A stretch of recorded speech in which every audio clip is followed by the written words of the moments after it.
Ne te sous-estime pas. Regarde-toi comme Dieu te voit. C'est pas ton identité, elle n'est pas dans l'environnement. Ton identité, elle est dans la puissance de la parole de Dieu. Pour moi, c'est hyper important. J'ai pas grandi avec des paroles d'encouragement. J'étais quelqu'un de timoré, j'étais quelqu'un de timide. Mais quand tu te convertis, la peur, elle change de camp. Et là, tu construis véritablement qui tu es. Et c'est ça la puissance, la force de l'évangile, qui n'a rien à voir avec la religion. La religion, elle te prend, elle te laisse tel que tu es.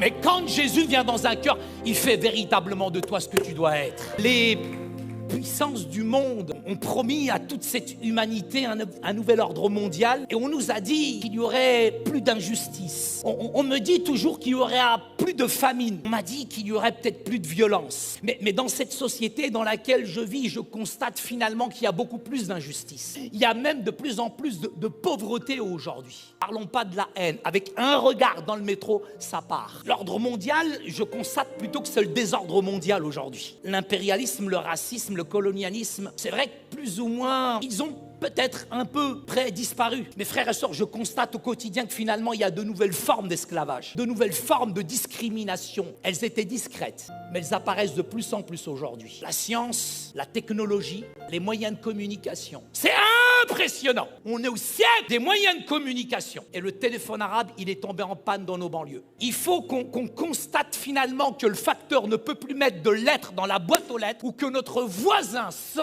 et dégage une odeur nauséabonde pour réaliser finalement qu'il est mort depuis 1 an. La science, la technologie ont engendré effectivement des progrès en matière de sécurité. Et pourtant, très honnêtement, j'ai vraiment peur pour mes enfants, et j'aborde vraiment l'avenir avec de grandes incertitudes.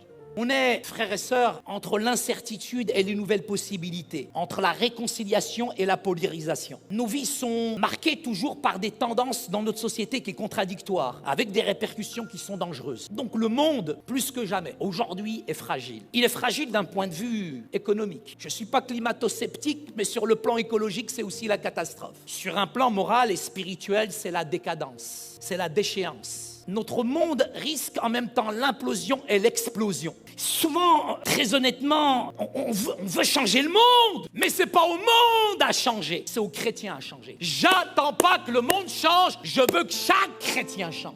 Souvent, on pense que l'évangélisation, c'est d'aller vers l'autre. Miskin. L'évangélisation, c'est pas d'aller vers l'autre. La plus grande évangélisation, c'est de rentrer à l'intérieur et d'aller vers toi-même. Rentre à l'intérieur de toi, prends conscience de qui tu es, et c'est là que tu pourras véritablement aller vers l'autre. Le monde doit changer, mais il ne changera que si l'Église change. Pour moi, en tant que chrétien, ça signifie le renouveau, la transformation dans la perspective du royaume de Dieu, et par la puissance. Et je ne dépends uniquement de la puissance de Ruhul Qudus, de la puissance du Saint-Esprit. On a les yeux effectivement tous ces temps-ci rivés constamment avec CNews, BFM TV, Allahu Akbar, sur le conflit en Russie. On a la crainte, on a de la peur. C'est pas de Poutine qu'il faut avoir peur, c'est pas de Biden qu'il faut avoir peur, c'est de notre frilosité, de notre légèreté, de notre froideur. La première puissance mondiale, mon frère, ma soeur, c'est la puissance de la prière. Une église qui prie, une église qui agit, qui gagne des batailles par la puissance du Saint-Esprit. Et alors que tu pries dans le monde visible et invisible, Dieu, il est en train de faire de grandes choses. Ne sous-estime pas qui tu es. Église, ne sous-estime pas qui tu es. La puissance, la force de la prière.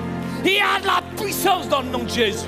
Le monde a besoin, frères et sœurs, d'avoir la crainte de Dieu. On a besoin urgemment de vraie repentance, parce qu'il y en a de fausses qui nous conduisent à de fausses conversions. On n'a pas besoin d'espèces d'excuses du bout des lèvres, des minauderies, des fausses repentances, mais on a besoin d'un vrai pardon, d'une vraie guérison, d'une vraie réconciliation. On a besoin de justice, on a besoin de paix. Quand je discute avec certains politiques, Seigneur Jésus, Marie-Josée Pérec, il y a un avenir, il y a une espérance pour notre pays. Dieu n'a pas dit son dernier mot en France. Mais la vie chrétienne, c'est un voyage, un long voyage qui est fait d'espérance, de foi. Frères et sœurs, la foi ce soir, elle n'est pas passive, elle est active. On est devant, on n'est pas derrière, on est haut, on n'est pas en bas. On est la tête, on n'est pas la queue. Il y a tellement de chrétiens qui vendent du rêve. Moi, j'ai un principe, c'est celui de la réalité. Je ne peux pas vous mentir. Que signifie pour nous, dans ce contexte que nous traversons post-Covid, et dans cette église qui est constamment en même temps en mutation, dans un monde en mutation, Pour moi, l'église, elle fait partie intégrante de la société, que tu le veuilles ou pas. Frère, on me parle de ghetto. Je fais 40-50 quartiers sensibles par an. Mais le ghetto évangélique, on est tellement bien entre nous, tellement bien dans l'entre-soi. Et souvent, on est là, nous sommes l'armée du roi. Eh bien, frère, elle est où ton armée, wesh? Viens au franc-moisin, viens au bosquet. L'église brille par son absence. Je me souviendrai toujours de ce gars, il est venu nous voir à la Casbah avec beaucoup d'arrogance. Puis il me dit, moi j'étais ceci, moi j'étais cela. Il m'a décrit son milieu. Waouh, il m'a impressionné l'autre. Il dit, Watchman. Je dis, mais viens à la Casbah, s'il te plaît, tu pourras témoigner. Et j'ai l'habitude de recevoir les barbus salafistes, djihadistes, saxophonistes, pianistes. Et lui, il était au coin du métro, il m'a vu avec tous les barbus, frère. Quand il m'a vu, il a fait le moonwalk. Le harbat salé qui s'est sauvé, l'autre. Prêche ce que tu vis ce que tu prêches. C'est ça notre problème. Champion de la théorie, mais qui brille par leur absence. On ne peut pas rester isolé, indifférent, insensible face aux changements qui se produisent dans les différentes sphères de notre société. À une époque qui est marquée par la globalisation, la mondialisation, l'internationalisation, frère. Et t'as même pas touché ta région. La science, la technologie, le pluralisme des sociétés, l'Église, et frères et sœurs, est appelé à vivre sa foi, à apporter l'Évangile d'une manière efficace. Comment? J'ai pas envie que l'Église devienne un musée qui demeure immutable. L'Église n'est pas une réalité qui est centrée sur elle-même et autosuffisante. L'Église doit être toujours en interaction avec le monde. Donc elle doit rechercher constamment la manière d'être plus adaptée et de nouveaux modèles d'expression. Quand j'ai fait mon premier spectacle, Liberté, Égalité, m'a fait, saka saka, manioc, couscous. Je me souviendrai toujours, j'étais dans une église et j'atteins une population qui est difficile à approcher. Et comme cette population-là allait venir l'après-midi, je savais que ça allait être plein. Mais dans l'église, ce qui me dérangeait, c'est qu'il y avait une grande croix, comme ça, comme as, imposant. Et entre le culte et l'après-midi, j'ai chopé la croix et je l'ai déplacée. Mais le conseil d'anciens sans Hédrin, quand ils sont rentrés dans l'église, la première chose qu'ils ont pas, il y avait plus la croix en bois. Frère, Briman, ils m'ont tombé dessus. Oh, t'as mis la croix! J'ai dit, la croix, elle est là, frère. Le plus difficile pour moi dans l'évangélisation, c'est de changer les mentalités. C'est difficile de changer la mentalité. Mais en tant que leader, en tant que responsable, le problème n'est pas l'église, le problème n'est pas le pasteur. Le problème, c'est toi. Tu dois avoir toute la sagesse, toute la maturité. Tu dois avoir toute l'intelligence pour savoir comment tu peux transformer, changer, faire basculer, chavirer une église vers la bonne direction. Le problème, c'est qu'on est toujours en train de critiquer les églises, les pasteurs, etc. Mais le problème, il vient de toi. Je fais des séminaires, j'engage beaucoup de choses, etc. À la fin de mes séminaires, ils sont tous excités, frère. T'as l'impression qu'ils retournent dans l'église, ils veulent casser l'église. Calme-toi, calme-toi, calme-toi, canalise. Travaille avec tes deux neurones. Vas-y, connecte-les, les neurones. C'est en réagissant face à ce monde brisé que l'église découvre sa véritable identité, frères et sœurs. C'est là où finalement elle définit vraiment sa vocation. C'est là où elle affirme son identité propre, authentique. Et c'est là où l'église trouve sa raison d'être. Je me souviens, je travaillais avec une église, je ne vais pas la nommer, etc. Et tout, le pasteur, il m'appelle, il me dit, Saïd, viens nous aider, etc. L'église, ça sentait l'embrouille. Il se querellait. Tu sais pourquoi, frère? L'autre, Zama, il avait marché sur l'ombre de son orteil. Ma mère, je vais te payer un billet à Daeshland, frère. Tu vas voir c'est quoi la persécution. Non, mais t'as des chrétiens, t'as envie de leur mettre des tartes. Pas pasteur André. Une tariha évangélique comme ils n'ont jamais pris de leur vie, hein.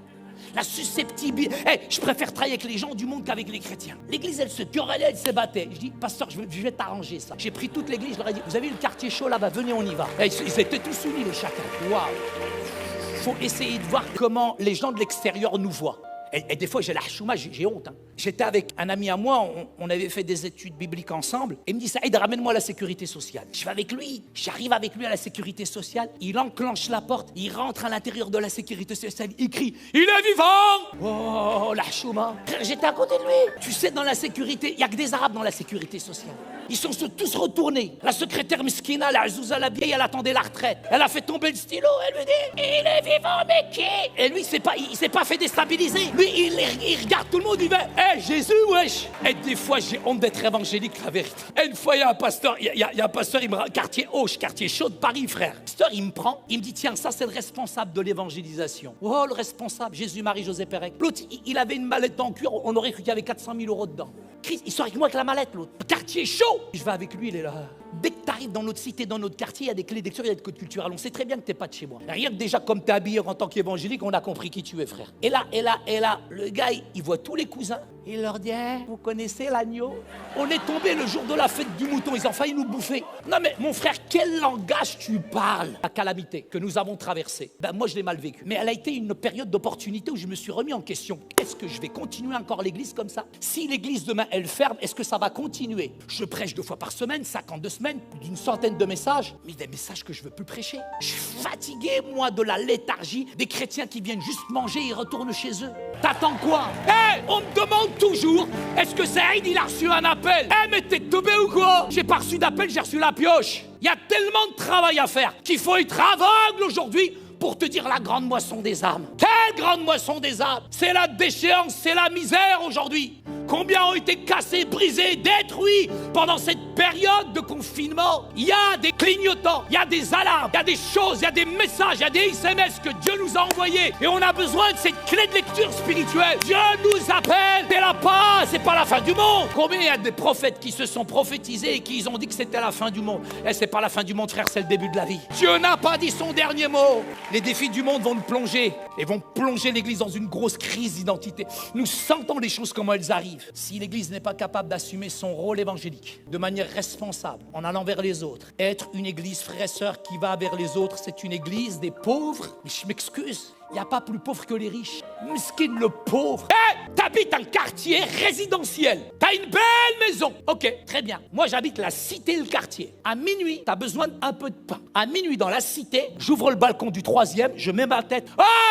Kadra, al-Khoubz. T'as le pain du 8e qui descend. Dans un quartier résidentiel, bourgeois français. Vas-y, à minuit, demander du pain. Ils vont appeler des quistés, la police, c'est tout ce que tu veux, l'armée avec. Il y a un potentiel, il y a une richesse dans nos quartiers. Mais on a construit une image apocalyptique. Plus le quartier est chaud, plus le quartier est dur, plus les gens ont soif de l'évangile. Et on est englué dans un système dans lequel le malin, il nous a bloqués. Et on est content avec nos réunions de jeunesse, McDonald's, crêpes et Nutella.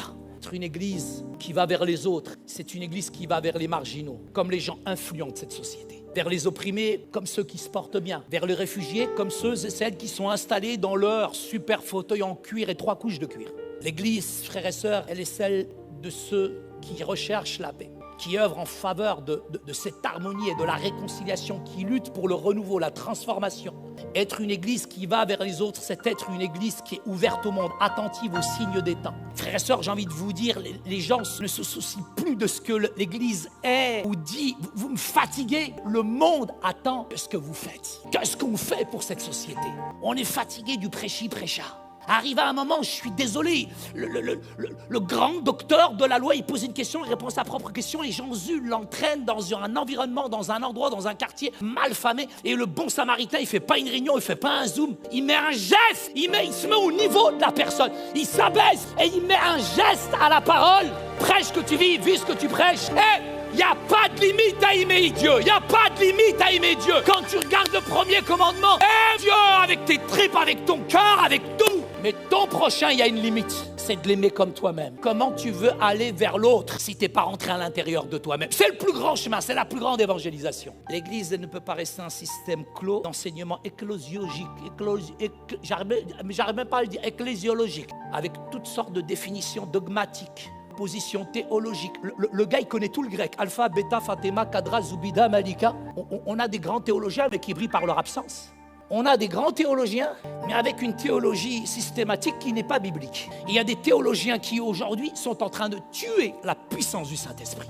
L'Église n'a pas besoin de théologiens en fauteuil qui réfléchissent à distance sécurisante derrière leur Zoom ou leur écran. On a besoin de théologiens, de théologiennes, frères et sœurs, qui sont en première ligne dans les combats de l'Église. Pour devenir l'Église de manière responsable au milieu des anxiétés, des incertitudes du monde dans lequel nous sommes.